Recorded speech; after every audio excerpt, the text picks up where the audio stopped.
நம்ம எல்லாருமே பிர்கன்ஸ்டாக் அப்படின்ற செருப்பை பற்றி கண்டிப்பாக கேள்விப்பட்டிருப்போம். பட் இனிஷியல் ஸ்டேஜில் இந்த செருப்பை பார்த்த எல்லாருமே என்னடா ஆகுது, இதெல்லாம் ஒரு செருப்பாக எவ்வளோ கேவலமான ஒரு டிசைனில் இருக்குது அப்படின்னு சொல்லிட்டு நிறைய பேர் சொல்லியிருந்தாங்க. பட் இத்தனை பேர் சொன்னதெல்லாம் தாண்டி இப்போ வேர்ல்டு மார்க்கெட்டையே இந்த பிர்கன்ஸ்டாக் ஆக்குபை பண்ணியிருக்காங்க.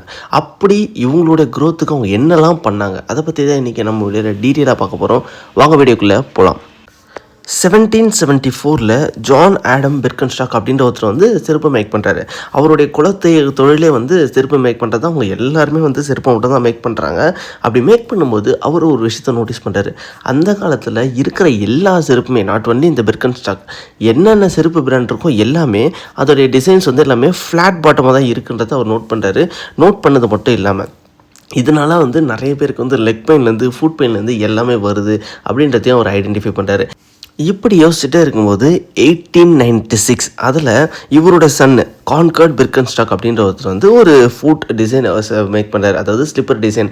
அந்த ஸ்லிப்பர் டிசைன் எப்படி இருக்குன்னா, நான் ஃப்ளாட் பாட்டம் சொன்னல, அந்த ஃப்ளாட் பாட்டம் எல்லாமே உடச்சிட்டு நம்மளுடைய கால் பாதம் இருக்குல்ல, அந்த பாதத்துக்கு ஏற்ற மாதிரியே டிசைன் பண்ணுறாரு. பண்ணி இந்த ஸ்லிப்பர்ஸை லான்ச் பண்ணுறாரு. லான்ச் பண்ண உடனே என்ன சொல்கிறாங்கல்லாம் இதெல்லாம் ஒரு டிசைனாக, என்ன டிசைன் இது, ரொம்பவே ஒஸ்ட்டாக இருக்குது, இதெல்லாம் யாருன்னா யூஸ் பண்ணுவாங்களா அப்படின்னு சொல்லிட்டு நிறைய பேர் பேசுகிறாங்க. பட் இவங்க அதை பற்றி எதுவுமே கண்டுக்காமல் இந்த டிசைன்ஸை மேக் பண்ணிகிட்டே இருக்காங்க. பட் இவங்களுக்கு தெரியுது இந்த டிசைன்ஸ் நம்ம யூஸ் பண்ணும்போது ரொம்ப கம்ஃபர்ட்டாக இருக்குன்றது. ஸோ அவங்க மேலே இருக்க நம்பிக்கையில் அவங்க எல்லாத்தையுமே மேக் பண்ணிகிட்டே இருக்காங்க. இது நாட்கள் போயிட்டே இருக்குது.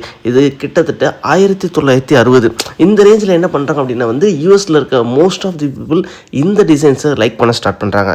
ஸோ லைக் பண்ண ஸ்டார்ட் பண்ண மட்டும் இல்லாமல் நிறைய பேர் வாங்கவும் செய்கிறாங்க. வாங்கினதால யூரோப்பியன் கண்ட்ரீஸில் இந்த ஸ்லிப்பர் ஒரு நல்ல சேல் ஆச்சு, நல்ல க்ரோத்துமே போச்சு. இதெல்லாம் போயிட்டே இருக்கும்போது இவங்களுடைய மாஸ்டர் பிளான் என்ன பண்ணாங்க அப்படின்னா இந்தியன் மார்க்கெட்டை பிடிக்கணும். பட் 2020 இவங்க ஒரு குளோபல் ஜெயிண்டாகவே மாறிட்டாங்க. இந்தியன் மார்க்கெட்டை பிடிக்கணுன்றது இவங்களோட ஒரு பெரிய டார்கெட்.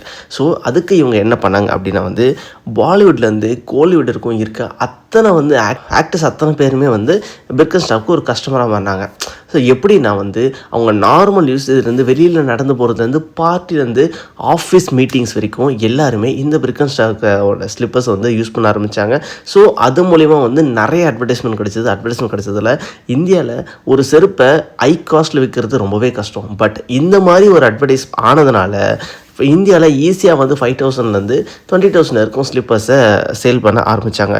இதோடைய ரிசல்ட் என்ன அப்படின்னா இப்போதைக்கு இந்தியாவில் மட்டுமே இவங்களுக்கு ஒரு 50+ ஸ்டோர்ஸ் இருக்குது.